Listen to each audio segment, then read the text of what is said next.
Fuck that nigga KD, fuck that nigga KD. You a bitch, you a traitor, and I fucked your ex-wife. You a pussy, you switched teams cause you couldn't get right. Nappy head ass nigga, I'ma fuck your mom on sight. Your ass just got beat by Curry, now you want him on your side. Nigga, you look just like an ant, and your mother built like a van. What's going down, y'all? Welcome to another video. As you can tell by those highlights, I'm not really into the animal shaving business. I don't really cut dogs or any type of animals, but I will cut the GOAT, you feel me? Odell Beckham is the greatest receiver, I wouldn't say ever, like, I'm just a big fan. So when I say he's the GOAT, I know Jerry Rice, Randy Moss, I don't give a fuck, the man's the GOAT. Anyways, today's video, man, a tutorial on the Odell Beckham haircut. It's a real popular haircut, so I figured I'd do it for you guys. Wait, one thing before we get in this video. Y'all know I keep it real on this channel, right? I don't make no excuses for nothing. This particular client got his haircut about 3 weeks ago, and then he got his haircut like 2 days ago. In between 3 weeks ago and 2 days ago, he went to another barber. Now, I'm not into dissing other barbers, this and that, but if you cut my client and you don't do it right, and my client comes back to me and the shit's fucked up,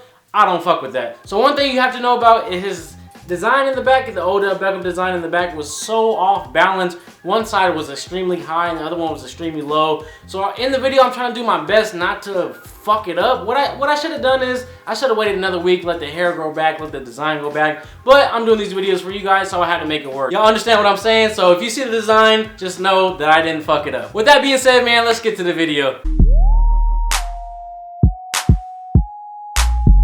Alright, so we're going to start out with combing out the sides of his hair and the back of his hair. We're not going to really touch the top of his hair. And before you guys ask, I know this is going to be in the comments, I did not dye his hair, and I don't know how to dye hair. I don't know if you guys can tell, but the right side of the design is so much higher than the left side. I don't know what the barber was thinking. But you can do this design whatever way you want. You can make the line curve like I do, or you can just make it like a straight V. Either way works. Alright, so after making that first line, we're going to make a second line. And all you want to do with this is just follow the shape of the first line. And this is the most important thing of this haircut that I can teach you. The gap in between the two lines, you want to leave it thicker rather than making it too thin. If you make it too thin, you can't make the design thicker. But if you leave it thick, you have room to make it skinnier, if that makes sense. So make it thick on purpose, and then from there, all you have to do is make it perfect, make it as thin as possible, and make it as sharp as possible.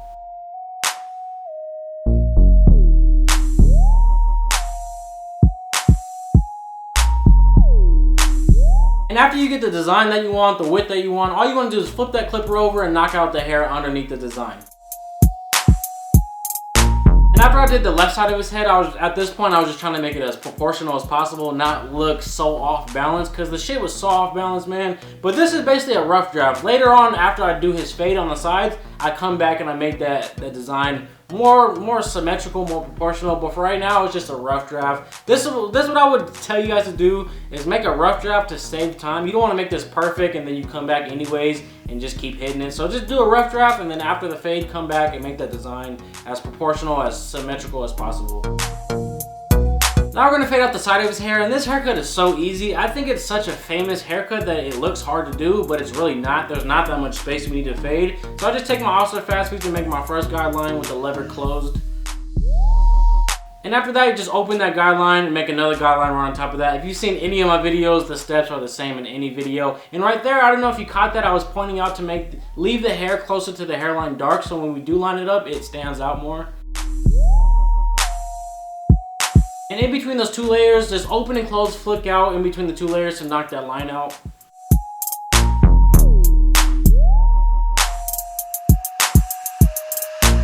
Now we're going to go with our Andis Purple Guard, our number 0, 1/16 guard closed, to make another guideline right on top of that.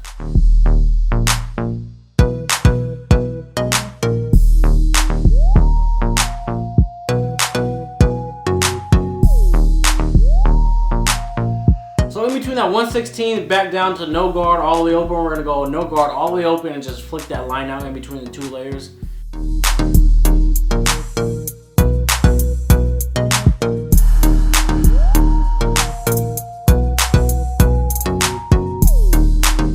Now I'm going to grab my number 1 guard, open and closing, flicking out. At this point, I'm not trying to make another guideline because we're already at the top of his fade up into that curls. So just open and close that number 1 guard, and you're going to take care of the top of his fade. And if you did want to leave the hair closest to the curls a little bit darker, you can go with the 2, a long number 2, and then fade up into that.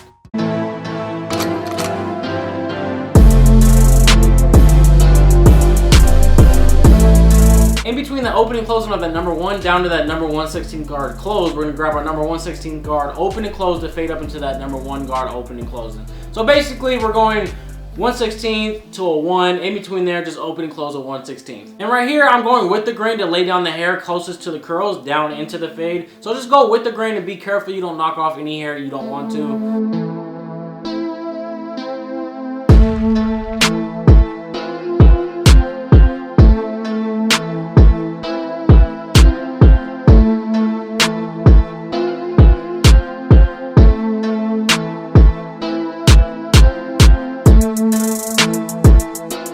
Right here I just went all the way open with no guard and did the same thing with the grain just to lay the hair down a little bit more. And then eventually I just flipped that clipper over and I see some dark spots in this fade, so I just open and close, working that fade out. I'm trying to make it blend as much as possible.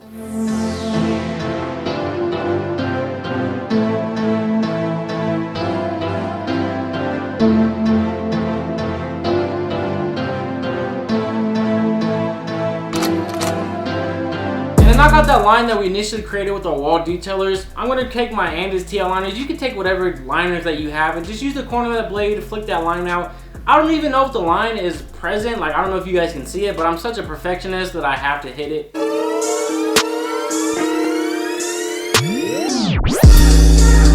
Like I said, I am a perfectionist. I see some dark spots in this fade, so I just went with my ultra fast feeds, no guard, open and close, and then knock those dark spots out.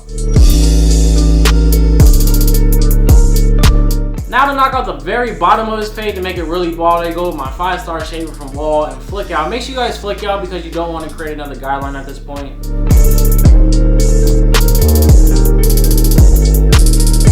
Now we're going to do something called prep the lineup. It's where you comb down all the little hairs that aren't standing up into the long curly hairs. That way we know what hairs do need to be lined up. Then I take my All-Star Fast Feeds. You can take whatever clipper that you do use. This is a 1/16 guard. You can use a number 1 guard, number 2 guard, whatever the texture of hair calls for. What you want to do is go with the grain and lay those hairs down so it's easier to line up in the future. Then I take that guard off and go with my clippers closed, and then I go straight up and I knock down any hairs that are hanging over the lineup. When you prepare someone's lineup, when you do all this preparation work before you even line somebody up, it makes the lineup so much easier. Lineups can be scary, it can be nerve-wracking, but if you do the preparation work first, you reveal the natural lineup, you know what you have to line up, it just makes the lineup that much easier to do. After that, you want to spray some alcohol in there and comb that in there, brush that in there, wipe that in there. Just wipe his forehead down with some alcohol to knock out any grease, dirt, grime. It just gives you a clean lineup. After doing all this preparation work, I would hate for those hairs to move when I do line them up. So before you do line them up, just spray some light hairspray, some light spritz. This is just going to hold those hairs in place so when you do line them up, the hairs won't move and it just makes for a crispier lineup. Alright, so as you guys can see, my client's hairline isn't the most crispiest thing. There's like some light spots in the corners and in the front. But when someone has light spots like that and you're lining them up, you don't want to go up into the light spots. You want to keep it as natural as possible. A lot of people, like 85% of people have light spots in their hairline. And a lot of barbers nowadays are using dyes and hair fibers to make their hairline like crispier. But with me, I like to keep it as organic as possible. Like I don't want to push someone's hairline back to make it look crispier. I don't want to spray no dye on there. I don't want to do anything that's like, if you take a shower with dye or fibers, your hairline's going to fade away. So I like to keep it as natural as possible, but I like to make it as sharp as possible.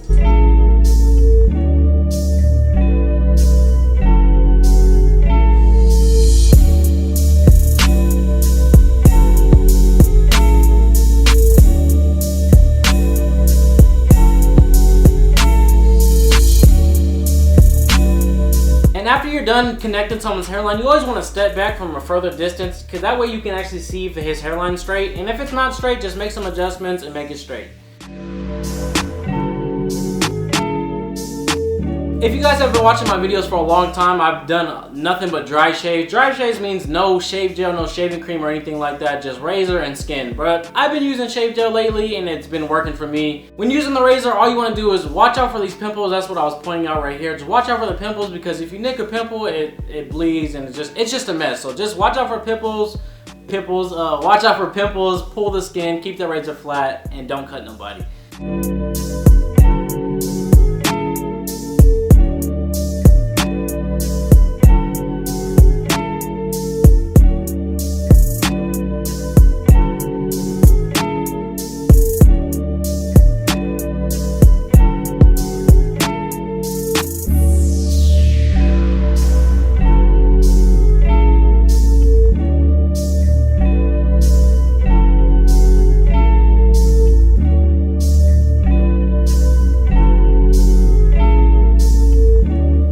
Alright y'all, that's gonna do it for this video. I just realized we hit 40,000 subscribers this fast. So if you're part of this family and you're always supporting the videos, I can't thank you guys enough. I fuck with you heavy. If you made it to the end of the video, one thing I do want to know is comment down below who you think the best receiver in the NFL is. Obviously, I think it's Odell, but Antonio Brown, Julio Jones, DeAndre Hopkins are also great receivers. So just comment down below who you think the best receiver in the NFL is, and let's debate. Anyways, thanks for you guys' support as always, and I will see you guys in the next video. Peace. The fucking city, man, so they gotta switch teams, man. On nappy head ass, man. Yo ugly ass nigga, yo patched head ass nigga. Fuck you mean? Fuck that nigga, KD. Fuck that nigga, KD.